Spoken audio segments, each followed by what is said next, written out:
تعالى اوريكي اجمد واحلى ممبار وتعرفي تعمليه من اول مره وما يفرقعش منك. الممبار من اكتر الحاجات اللي لازم اجيبها من مكان كويس جدا عشان تنظيفه، وطبعا بعيدة على تنظيفه تاني كويس جدا.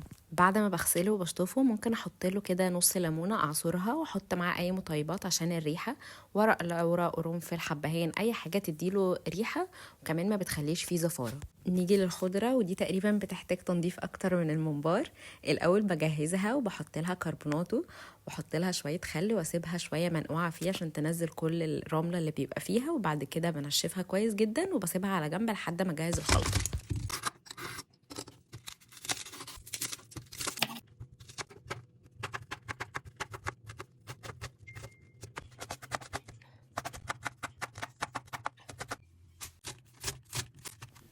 يلا بقى نيجي للجد. بعد ما قطعت البصلة حطيت عليها شوية زيت وحتة زبدة وملح وفلفل اسود وشوية جوز الطيب، وحطي التوابل اللي انت عايزاها. هعصر الطماطم وهصفيها، واول ما البصلة تدبل هنزل بالطماطم شوية واحط عليها معلقتين من الصلصة، وعادي مش لازم، ممكن نستغنى عن الصلصة خالص.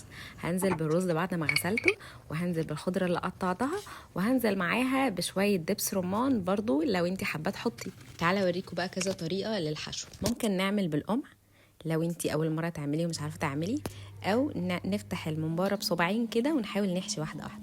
طبعا انا حاولت ان انا البس الجلوفز عشان الدنيا تبقى حلوة، والبنات اللي مش بتحب توسخ ايديها، بس بصراحة ما عرفتش ان انا اكمل بيه وكان بيزحلق، وحسيت ان انا احشي بايدي احسن.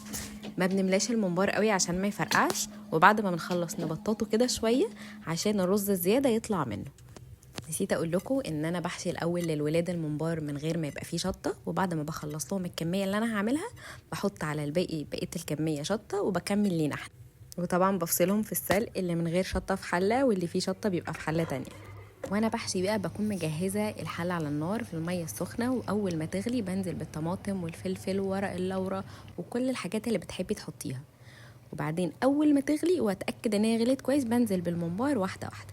بخلي عليه النار وسط عشان ما يخبطش في بعضه ويفرقع مني. بعرف منين ان هو استوى؟ يا اما بمسك حته من الجلده اللي في الحته اللي في الاخر دي اشوفها استوت ولا لا، يا اما بطرف المعلقه بطلع منه شويه رز وبرضه اشوفه استوى ولا لا. اول ما يستوي بطفي عليه.